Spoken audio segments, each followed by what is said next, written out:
উমরের কথা আল্লাহ তাআলা ওহীর মর্যাদা দেন। উমরকে মেজাজে ওহী বলা হয়। উমরের হৃদয়ে আল্লাহ তাআলা আল্লাহর কথা ঢালেন। মুসলিম শরীফের রিওয়ায়াত আছে, আল্লাহর রাসূল হঠাৎ করে একবার মসজিদে নববী থেকে বের হয়ে কোন এক বাগানে চলে গেলেন। সাহাবীরা নবীরে খুঁজে পায় না, পেরেশান। হযরত আবু হুরায়রা বলেন, আমি তো পাগল হয়ে গেলাম রাসূলকে খুঁজতে খুঁজতে। নবী যেই বাগানে গেছে আমি ওই বাগানে চলে গেলাম। নবীরে খুঁজে বের করা সহজ ছিল, কারণ নবীজি যেই পথ দিয়ে যেতেন ওই পথ দিয়ে একটা খুশবু পাওয়া যেত। হযরত সুবহানাল্লাহ আগামীকালকে বলেন, আগামীকালকে সুবহানাল্লাহ বলেন। তো হযরত আবু হুরায়রা এই খুশবু ধরে ধরে গেছে গা যায়া। হযরত আবু হুরায়রা বলেন, রাসূলকে অনেকক্ষণ দেখি না, পাগল হয়ে গেলাম, কেমনে নবীর সামনে যাবো।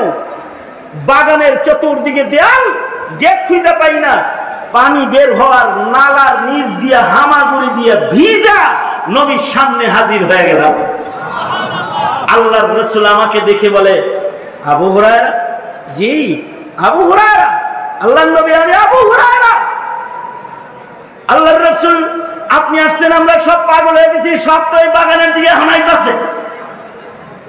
আল্লাহর রাসূল বললেন, আবু হুরায়রা, এই যে আমার দুইটা জুতা নাও, আমার এই জুতা দুইটা লইয়া তুমি যারা আইতেছে সবার কাছে যাও, যায় বলবা এই জুতাটা হলো তুমি যে আমার পক্ষ থেকে কথা বলতে যাইতেছো, এটার দলিল হইল আমার নালাইন।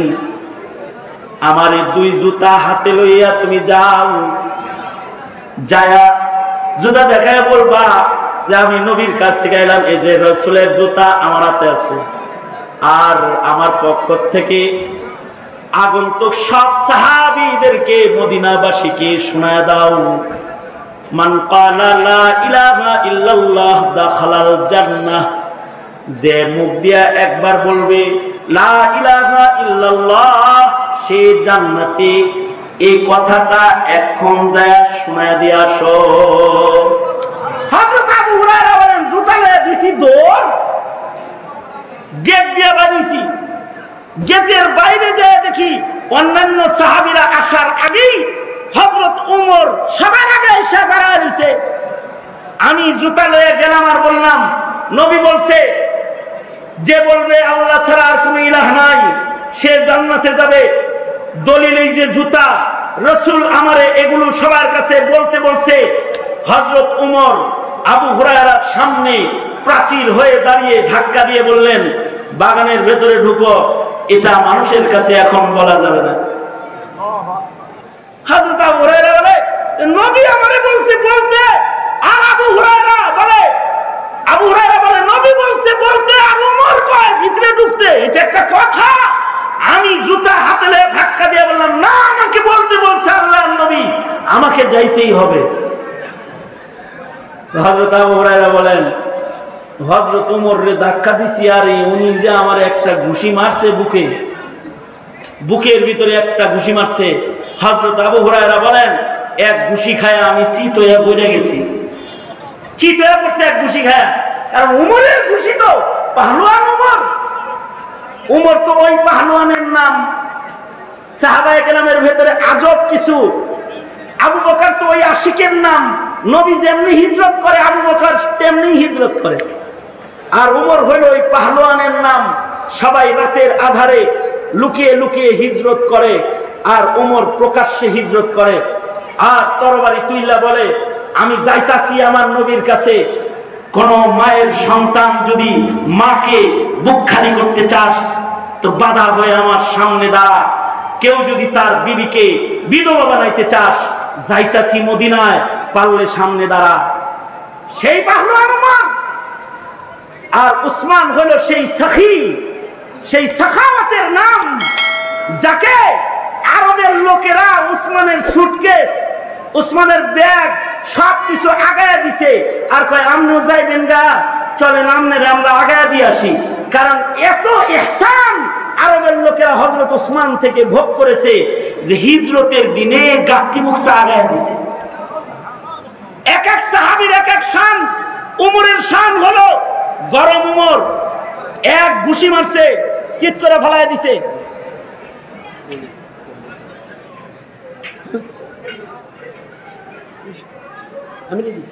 তো অপেক্ষায় আছি।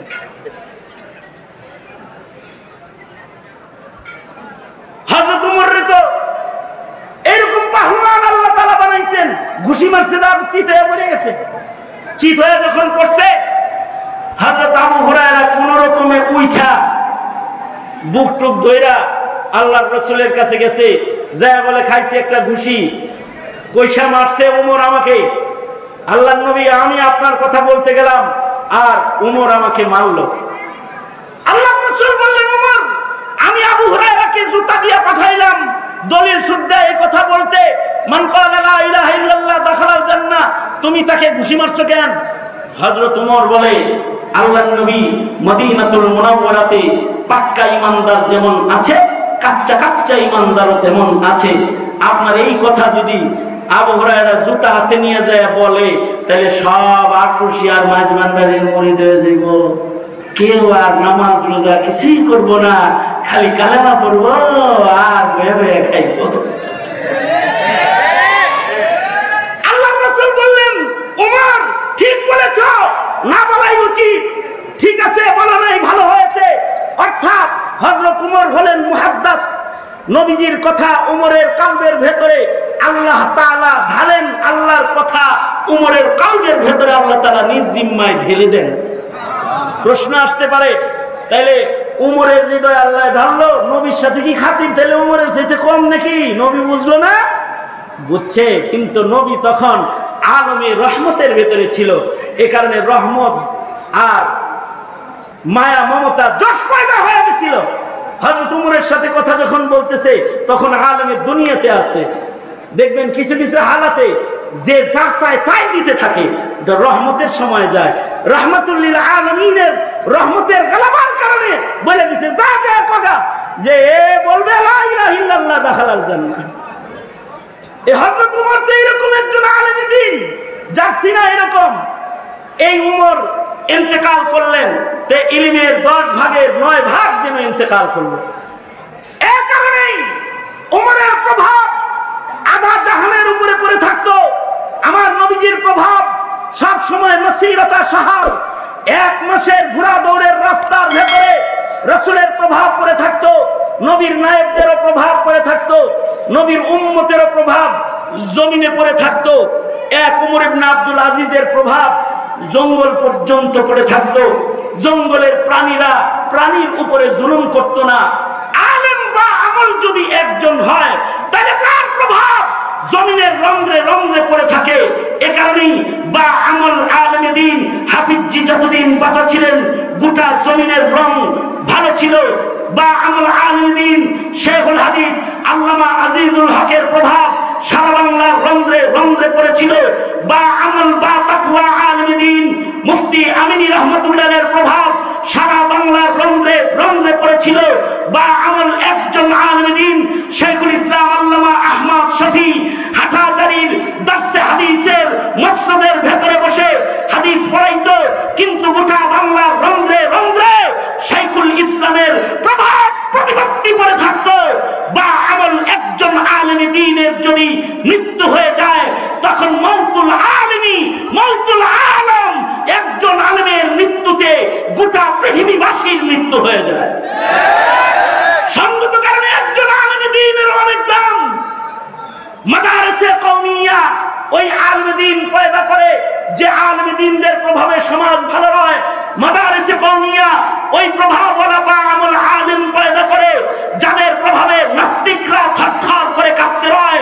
মাদারিসে কওমিয়া ওই আলেমে দ্বীন বা তাকওয়া ওই ইলমি সমাজ তারা গঠন করে যাদের প্রভাবে কাদিয়ানীরা ভয় পায়, নাস্তিক মুরতাদরা ভয় পায়, বেঈমানরা ভয় পায়। সঙ্গত কারণে হে জাতি, শিক্ষা কারিকুলাম যখন নষ্ট হয়ে পৃথিবীর জাগতিক শিক্ষা প্রতিষ্ঠানগুলো যখন ইলম শূন্য হতেছে, তখন যখন তোমার শিক্ষাঙ্গনে সমকামিতার শিক্ষা দেওয়া হচ্ছে, যখন দারুইনের ভ্রান্ত মতবাদ শিক্ষা দেওয়া হচ্ছে, তোমার দেশের শিক্ষাঙ্গনে যখন মানুষকে পুরুষকে মহিলা বানানো, মহিলাকে পুরুষ বানানোর তালিম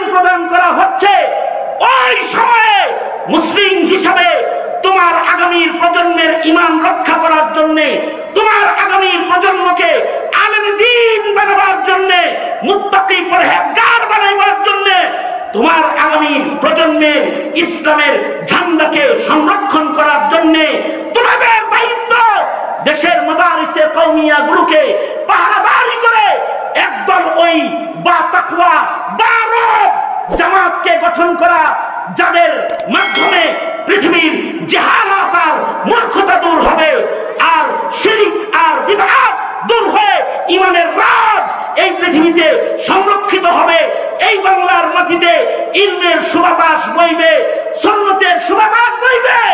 এমন আলেমে দ্বীনের জামাতকে রক্ষণাবেক্ষণ পয়দা করা, মাদ্রাসাকে দেখভাল করা, এই কওমি মাদ্রাসার কওমের জাতীয় জিম্মাদারিতে পরিণত হয়েছে। ঠিক কিনা করে আওয়াজ করে বলে।